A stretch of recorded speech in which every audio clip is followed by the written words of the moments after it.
Let's talk about Medjugorje.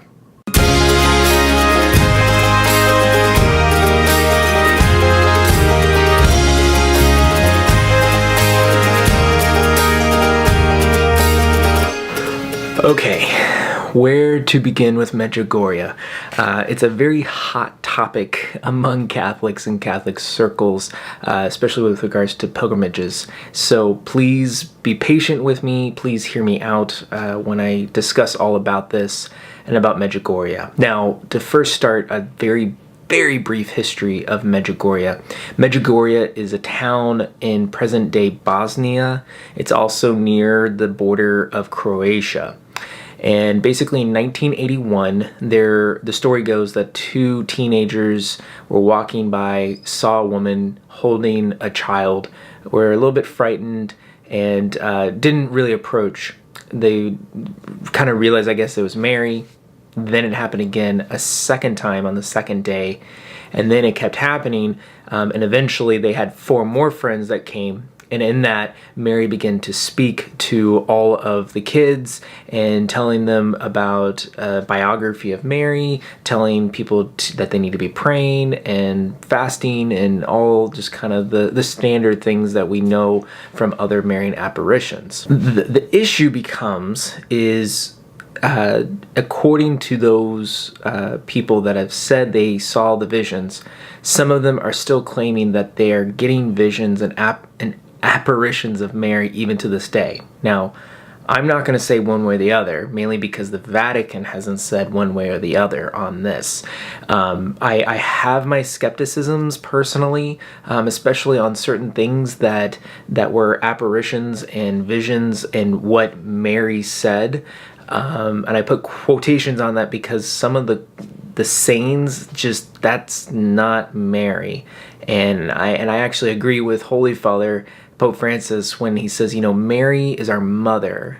She's not a fortune teller. She's not one that says, hey, come here at 2 and I'm going to give you some words of wisdom real quick. Like, she's always directing us to her son, and most importantly, she is a mother, and she's going to be maternal for us. That being said, I still hold reservation. I still withhold my judgment, mainly because, again, like I said, the Vatican has not made a final decision on this. Mainly because they're saying they're still having visions and apparitions, and thus the Vatican can't conclude if it's an ongoing case.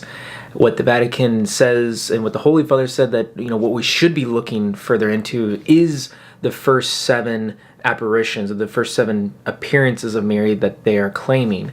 I don't know. I've heard stories that conflict. I've heard, no, it definitely happened.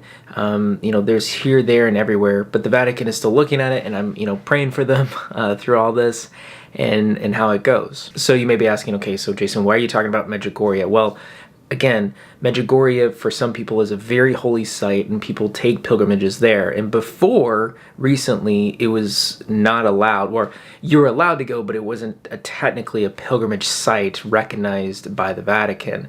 And up until recently, there was even some bishops that said, hey, please don't go, mainly because they didn't want to have a false sense of endorsement of the visions and the apparitions and everything that involves with Medjugorje, since it's not settled yet. And so they just wanted to be cautious. But the reason why the Vatican is now, I think, the reason why the Vatican is stating, okay, it's permissible to go to Medjugorje and pray on a pilgrimage. Why? Because again, the definition of a pilgrimage is 2 things. One, it is an earthly journey that invokes our heavenly journey here on earth. And number 2 is the understanding that it's a renewal of prayer. It's a place where someone can renew their prayer. Whether or not it turns out to be valid or completely, yep, a-okay, or some of it's correct, some of it we can't approve, or even if they go back and say, well, we cannot approve that this actually happened, and we can definitively say this, that doesn't negate that this is changing hearts and minds and having a renewal of prayer in God. And that's really important to keep in mind. Let me give you an example. So with the burning of the Notre Dame Cathedral in Paris, there was a story that was around, especially in secular circles, about a priest running into the church, gathering a lot of the relics and running out and saving them. And one of the relics that became kind of the bit of conversation was the crown of thorns.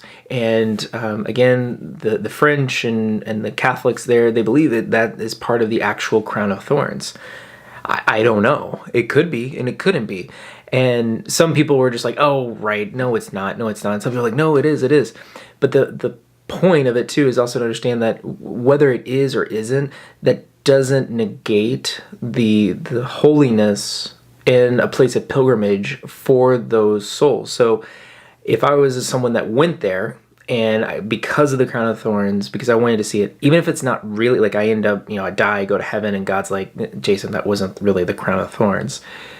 But if I went there for the intention of renewal and prayer, that I could reflect on the crowning of thorns and praying that rosary and praying on the passion of our Lord, and that's what grew me closer to Christ, that's what the main purpose and intention of that pilgrimage is, then you're good to go. So we have to keep in mind, what is the intention of going to Medjugorje? Is it to, just, hey, I want to see this woman have an apparition and a vision from Mary and hear it from her and just be out there on the hill? Or is it to renew my sense of prayer for my devotion in Mary? Final thing I'll say to keep in mind, and this may sound a little controversial, but just hear me out. Whether or not Medjugorje is actually happened and is still happening, or whether it's a complete hoax, a complete farce, regardless, it in the end, it's not intended for our salvation.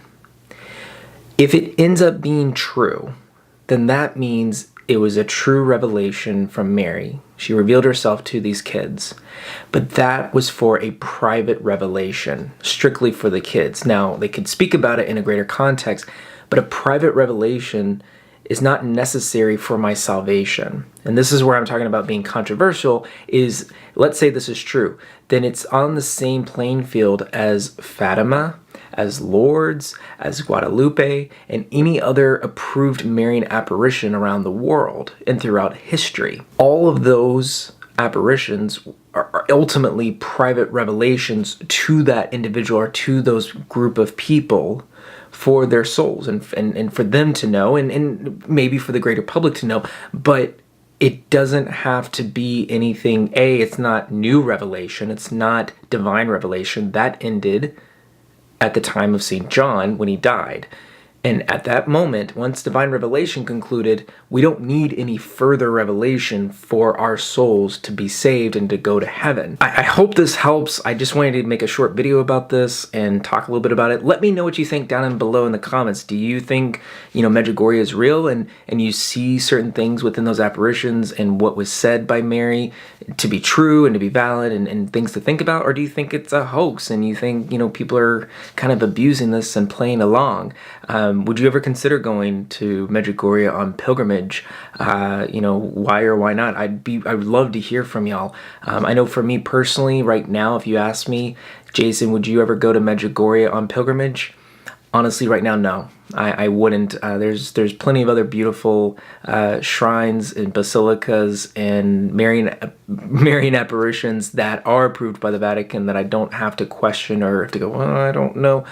They are valid. And again, like I said, I can go on and on, but we can talk about it down below in the comments if you want to. But please be civil, please be respectful and charitable in your comments. I greatly appreciate it. Thanks for watching. I'll catch you in the next one. God bless.